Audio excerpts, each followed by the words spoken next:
It was the night before Valentine's Day when Sarah received the gift. The box was small, wrapped in deep crimson ribbon that shimmered in the dim light of her apartment. She had just returned home from work, tired and anxious to collapse onto her couch with a glass of wine. It had been a long week, and the thought of spending a quiet evening alone was comforting. But when she saw the package sitting on her doorstep, something stirred in her gut. She wasn't expecting anything, not from anyone. The only people she spoke to were colleagues and her distant family, and neither group was the Valentine's Day kind. So where had it come from? Who had left it? Curiosity tugged at her, but there was something else, an instinct deep in her chest, that whispered, "Don't open it." She stood in the doorway, the small package in her hands, turning it over and over. No card, no name, no indication of who might have sent it. The weight was odd, too, lighter than she'd expected, like it was empty or filled with something fragile. The ribbons looked delicate, the kind of ornate wrapping someone would use for a precious gift, yet the absence of a name made it all the more unsettling. For a moment, Sarah's mind raced. A prank?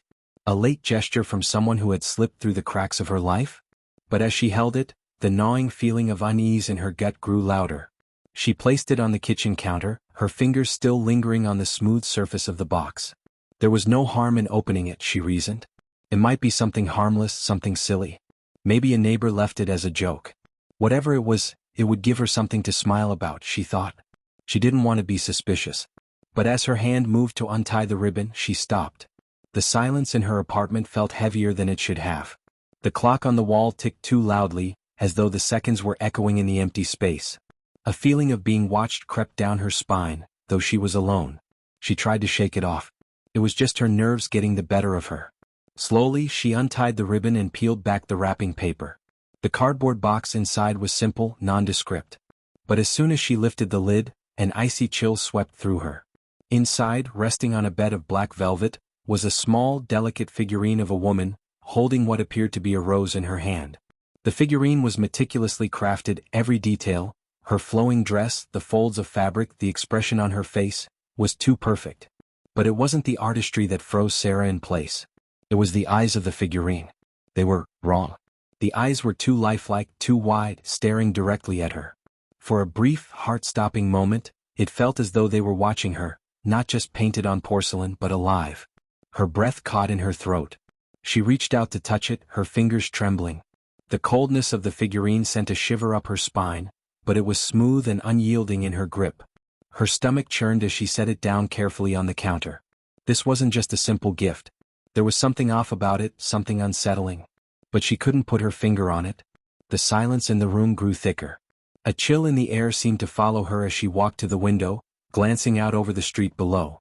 The city lights flickered, and the distant hum of traffic filled the space, but it felt distant, like everything outside her apartment had fallen out of reach. Her eyes scanned the street, but there was nothing. No one watching, no one waiting. Still, that nagging sense of being observed lingered. She turned back to the box.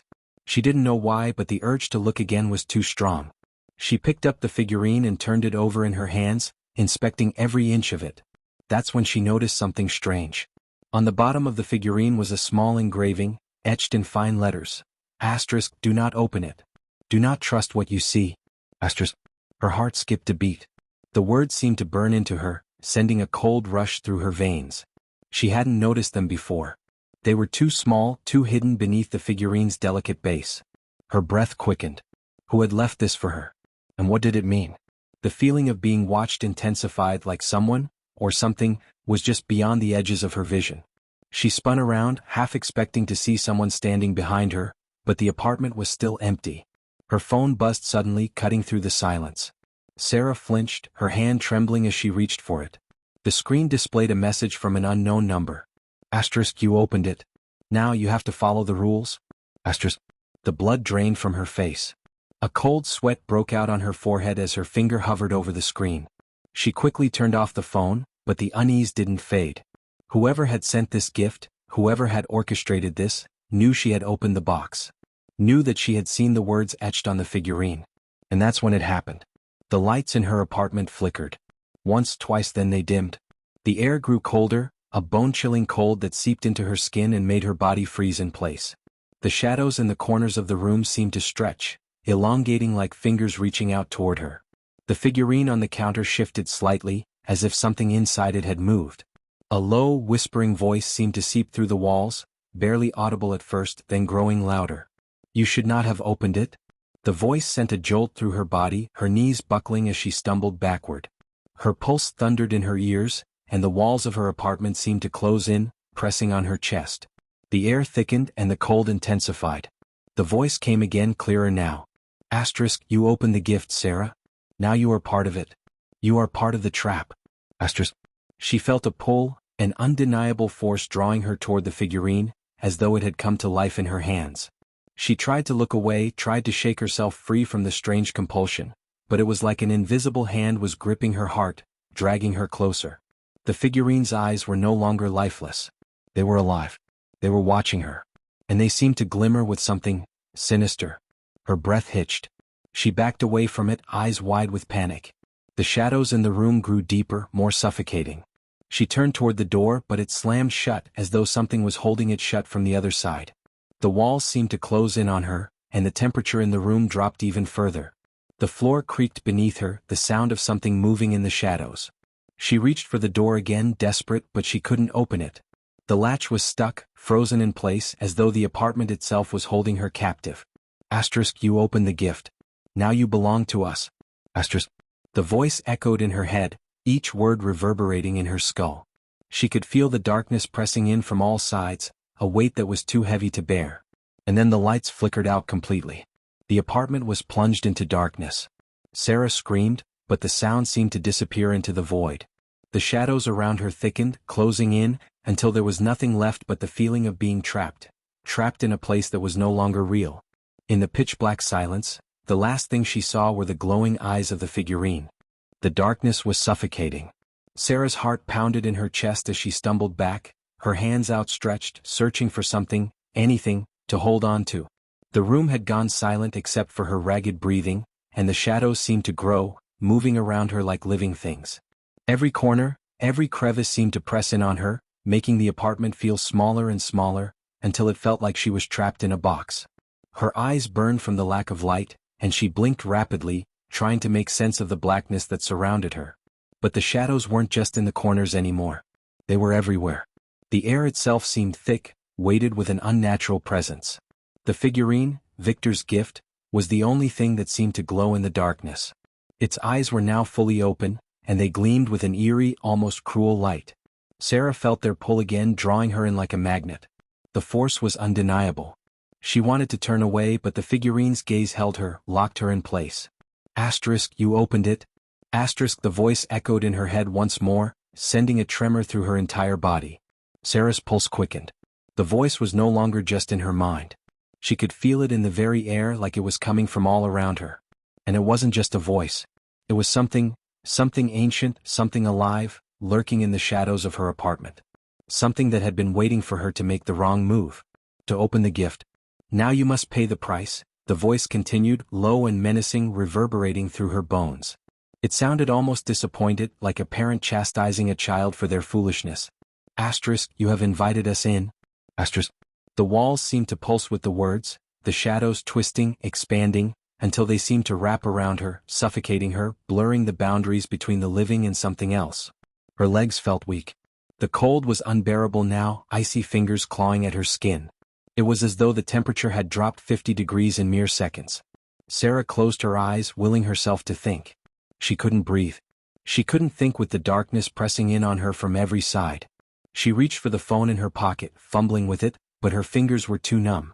The device slipped from her hand, clattering to the floor with a hollow sound that seemed to echo through the silence. Then, suddenly, the shadows shifted. Her breath hitched as the air around her seemed to move. The figure in the corner of the room, Victor's gift was no longer a simple statue. It was growing. Its edges were rippling like the surface of a disturbed pond, bending and warping in ways that shouldn't have been possible. The porcelain seemed to liquefy, flowing like dark ink, morphing into something else, something more real. Sarah's eyes widened in terror as the figure stepped forward from the pedestal where it had once rested. It was no longer the delicate woman holding the rose, but a tall, elongated shape, its arms stretched unnaturally long, its legs bending and twisting as though they were made of smoke and shadow.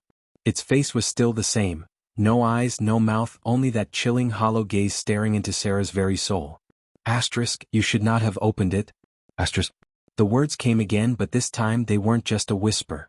They were a force, a sound that filled the room, vibrating through Sarah's bones. She tried to move, tried to run, but her legs wouldn't obey. It was as though her body was frozen, trapped in the grip of the darkness. The floor beneath her feet seemed to distort, buckling and shifting, as if it too were part of the trap. A gust of wind swept through the room and the temperature plummeted further. She gasped, her breath now visible in the thick air, but it wasn't just the cold that burned her. The presence, the thing that had once been a figurine, was now an entity. And it was coming closer. It reached out toward her, its long, twisted fingers curling toward her throat. Sarah screamed, the sound of her own voice swallowed by the darkness. She tried to move, but her body refused to respond. She was stuck, paralyzed by terror, by the force that was drawing closer. Then she heard it, the faintest, most delicate sound. A whisper, a breath. Asterisk, you must close the door. Asterisk. The voice was familiar, but she couldn't place it. It wasn't the same voice that had been speaking to her moments before. This one was softer, calmer. But still, chilling. It was as though the whisper was a warning. You opened it, Sarah, the voice continued. Asterisk, now you must close it. Asterisk. The shadows shifted again, writhing like serpents, pulling back as if the presence was afraid. The figurine, asterisk, the entity asterisk, paused, its hollow gaze narrowing on Sarah. Its long fingers hovered inches from her skin, but they did not touch her. It was like the thing was waiting. Asterisk, close the door and you can escape. But you must hurry. Asterisk. The cold tightened around her chest and she gasped for air. She understood then. The figurine, whatever it had become, wasn't just a trap. It was a doorway. A portal that had been opened when she touched it. And now she had to close it, or she would be swallowed whole by the darkness. But how? How could she close it when everything around her had become so warped, so distorted? The voice spoke again, stronger now, commanding. Asterisk, the door is in the shadows. Follow them. They will show you the way. Asterisk. Sarah's eyes darted around the room, but it was all the same, shadows. Thick, suffocating, alive. But then, through the fog she saw it, just for a second. A flicker of light. Faint, almost invisible, but it was enough. She lunged toward it. Her hands reached into the shadow, her body trembling, every instinct telling her to pull away. But she didn't. She couldn't. She grabbed onto the light, her fingers wrapping around it, pulling it toward her. And then, in an instant, it was gone. The darkness, the shadows, the weight, they all evaporated in a single, unbearable moment of silence. The room was still. Empty. The pressure lifted, the fog dissipated, and Sarah found herself standing in the middle of her apartment once again, her heart racing, her breath coming in gasps. The figurine was gone. But she wasn't alone. She could feel something, someone, still watching her. A presence just beyond the edge of her perception. It wasn't gone. It was waiting. And Sarah knew then with a cold certainty that no matter how far she ran, no matter how many doors she closed, the shadows would never truly leave her. They had found her, marked her, and she would carry their curse with her forever.